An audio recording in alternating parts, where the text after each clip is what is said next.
Hey, Grandmasters, it's Mike. I was very impressed with you 4 o'clock birds. I thought you did a really good job. We were discussing the Goring Gambit, which is that's spelled with a G, by the way, and that's the position that we had on the board. This is where you guys started. Half of you with white, half of you with black. The purpose of the class was to find out which side you were really uncomfortable with, because this involves compensation as early as move 5. I mean, white sacks a pawn. And some of you who didn't like that, didn't think that you had enough compensation, then we made you play white. And then the opposite is true. Those of you who said, hey, black is clearly, better here with that extra pawn. So we made you play white. We just switch it up on you. And the purpose of that exercise is, in real tournament games, you're not going to have the choice sometimes as to which side of that ball you're going to play. Sometimes the only correct option, the only correct plan is to sack a pawn. You need activity, or you need something in the position that might involve giving up some material. If that's the case, you have to know what to do when you're giving up material for squares or initiative or attack. And the opposite is true. If you're given a pawn or you have an extra pawn, you have to know what to do with that. Sometimes you can hold on, trade everything off, and play the end game with an extra pawn. Sometimes, I like what Fred did. Fred gave away the pawn, gave it back to white, trying to take off some of the pressure. I think you guys handled this really well. Let me give you some clips. I mean, I could have shown all the games. I think you all had something positive in every one of them, but obviously I don't have time. Before I get started, I just changed the position. I don't know if you realized it or not. If you're only looking at white's pieces, I just did it again. White's not moving. This position is where you guys started, but this one, you see how that c-pawn did a little dance? It went from here to here. This is the Smith-Morra Gambit from a Sicilian, which we studied a couple of weeks ago. So it's funny, from the white side, in the Goring Gambit, white has the same initial setup, and believe it or not, very often, just like in the Smith-Morra, bishop to c4 is almost always played, followed by castling. Anyway, let's take a look at some of the work that happened in the game. First of all, I want to show you a mistake that black made. I won't mention the name because black made a mistake, so I really should, but I won't. It's okay. Never mind. Anyway, so black played knight f6 to start, which is not a bad move at all. I mean, listen, you're developing a piece. The only problem with knight f6 is, if you're bringing it here with the idea of grabbing that pawn, you're going to get yourself into trouble. Now, of course, if you take it right away, there's a knight here. But as you'll see in the game, after bishop c4, black played bishop to b4, and it turns out black's idea was to give up this bishop for this knight and then snatch this pawn. Okay, you're going to get in trouble playing this way, and let's try to understand why. This is a gambit position that white purposely played. White did not hang the pawn. White gave the pawn away for free. If you're going to spend 2 tempos taking this bishop out and taking this knight in order to win another pawn, ask yourself, what is changing in the position after I do that? So remember, this knight is going to move twice. It's going to come out and then take, and this bishop is going to move twice. While this is going on, what is actually happening on the board? You're eliminating another pawn for white, but that pawn is on the E file. So is your king. Never forget the color of your uniform. I repeat it so much to all of my students. They're so tired of hearing it. You're playing black. You were given a pawn. Why? Because white gets ahead in development. You can't use your pawn with the idea of using your development to take another pawn. You're going to fall way behind, and that's what happened here. So white very nicely just castled, and black went about his plan, takes, and then knight e4. And believe it or not, black has already lost. I think rook e1 may have been the stronger move in the game, because moves like f5, trying to hang on to it, you get hit with bishop to g5. Your queen is trapped, so you have to play knight e7. And look at moves like queen d4. And if you'd like, if you can pause the video and just look, and in a moment you'll see that black is completely lost. there's so much pressure coming from white. You can't move anything. You can't castle because you'll be stepping into check with this bishop. This rook, if it moves, I mean, this pawn is hanging as well. Pause your video and just take a look at it, and you'll see that black has big problems. So in the game, after the knight took, white found a pretty cool move. They played queen d5. The only problem with queen d5 is the knight had a chance to go back and protect f7 and, of course, not get captured. But again, there are some issues with this move in that the knight is blocking the d-pawn. Why is that important? Pretty obvious. The bishop can't get out. Count the number of center pawns. There's only one left, and it can't move. The board is wide open. These two bishops are really just waiting to get in there and do some damage to black, like check. And how do you get out? You have to block here. You're completely tied up, really completely tied up. I'm really not sure what black could have done. If they play king f8, here I would recommend just tucking your bishop back here to a3 or taking it out and pinning this knight so they can't take your bishop. And again, this is another chance. Like say they bring their queen out to guard that square. Moves like knight g5 are devastating. You can't move the queen to take this. Well, you wouldn't anyway. You'd lose your queen, but you can't. There's going to be a mate here. This knight is pinned. And again, I'd recommend just pausing the video. Okay, so I'm going to stop this clip right here. As you can see that black got into a whole lot of trouble by snatching that pawn. But remember why, okay? Go back and watch again if you need to remember that. But don't take another pawn when you're really behind in development. Okay, so let's go back to the original. Let's take a look at Grandmaster Fred playing black against LJ. He played d6. So Fred is taking the attitude of like, hey, thanks for the pawn. I'm going to play it kind of tight in here. I'm going to keep my position compact, and I'm going to hang on to that pawn, and I'm going to see if you can break through. So LJ plays bishop to c4, and then Fred challenges him immediately, which is a cool idea. You know, it's like if I can trade off and bring this pawn to the center, that might be good. And then LJ challenges him and says, well, you know, why don't you take me, and then I can take with a pawn maybe and grab a lot of space. Fred takes a little bit of a chance playing h6, only that we say a chance, you're moving a pawn as black in the opening. But again, think what black is trying to accomplish. In his mind, and with his words actually, he told us he was really trying to keep this compact and try to get through the middle game with that pawn, or give the pawn back to get some space. To LJ's credit, he just really very calmly castled. I was impressed with that. I was looking at queen b3 as a possibility instead of castling, pressuring the b pawn, and this idea comes up later in the game. But I like LJ's move a lot. Sorry, let me go back. He just castled his king. He gets out of the way. Fred develops. Another developing move for white. And I think some of you guys are going to like these openings. You know, you're down a pawn, but it's so easy to develop. Bishop e7, and again, why I like this game, both players were playing to their strengths. White, easy development, black keeping everything solid. And then finally, LJ kind of lashes out with the queen, which is going to win a pawn. It's a double attack. You're attacking the b pawn, you're attacking the e6 square twice. Fred could have tried queen c8 to hold on to everything. You know, if bishop takes, taking with the pawn, holding on to everything is okay, but you are weakening these light squares. Hopefully you guys can see these highlights. You know, there is the possibility of, you know, a knight hopping over here someday and trying to get in on those squares. I'll show them to you again. You know, but that's fine.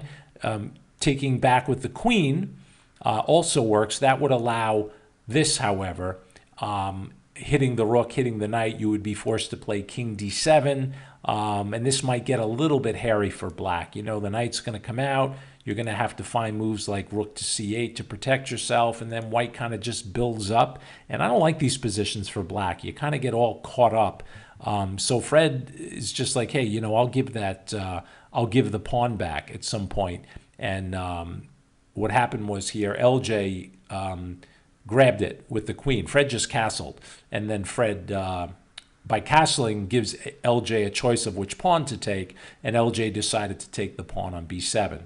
Fred takes here, pawn takes, hitting the knight. Knight goes to a5, hitting the queen. Queen b5. Really good game. You can see the pressure that white kept putting on Fred, and Fred is just making moves to hang on, give the pawn back, trying to equalize. So I thought this was kind of a model game at this level. I really mean that. I thought it was played very well. LJ exchanged, rook hit the queen, and here I thought maybe queen a4 for LJ is pretty cool because you keep an eye on a lot of things. Your pawn here keeps some pressure on the knight, and you protect this guy over here on f4. Which, was okay. LJ ended up bringing it back to e2.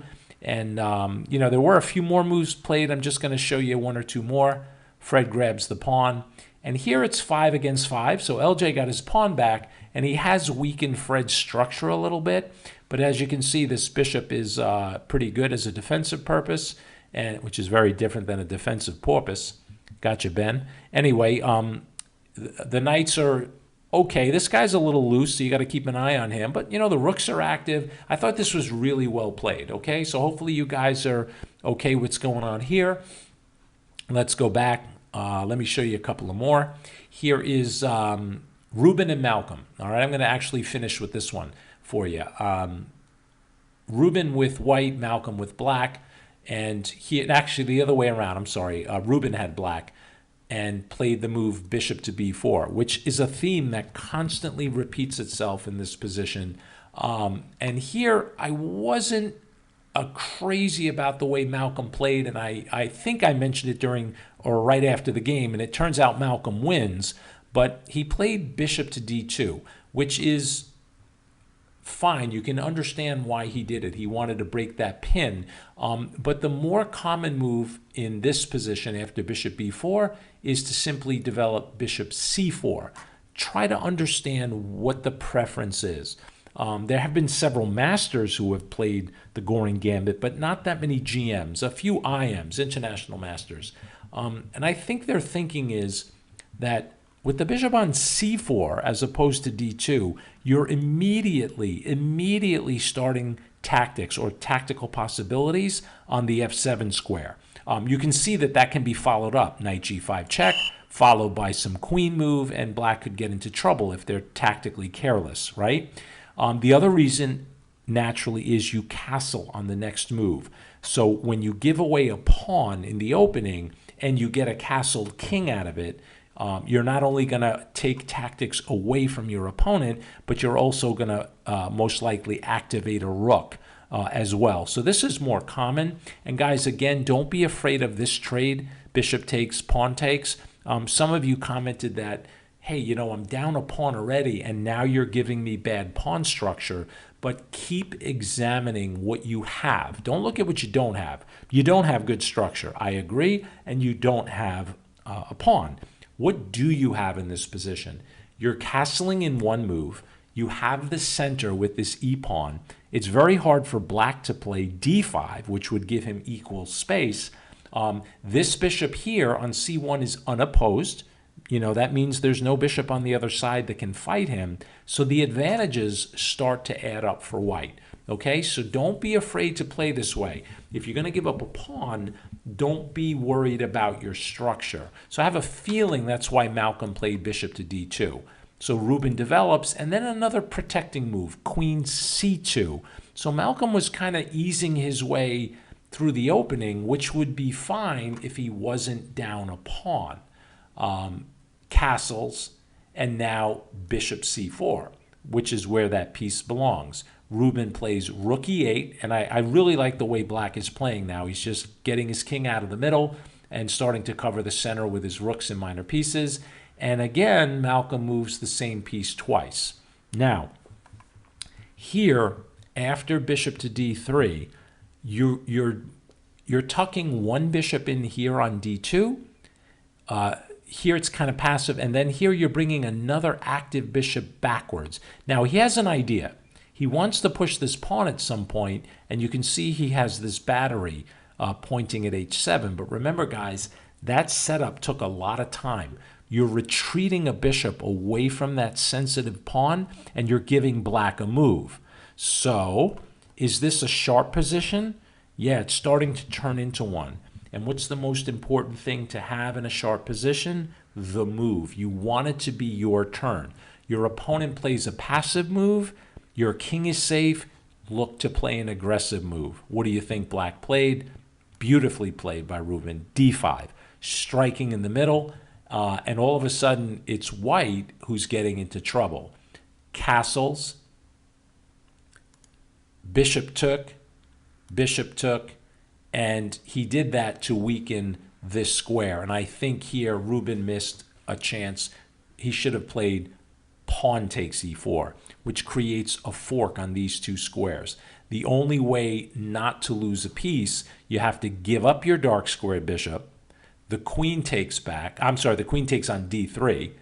And then after a trade of queens, that gives white enough time to save his bishop here on f6. So remember, there was a fork here. So black gets out of it. Let's say he retreats his bishop to c3. But after bishop f5, keeping an eye on this pawn, connecting the rooks, it's black now up 2 pawns. And with a real nasty pawn on d3. This is not going to be easy for white to hold. How did white get in trouble? Those retreating moves, you know.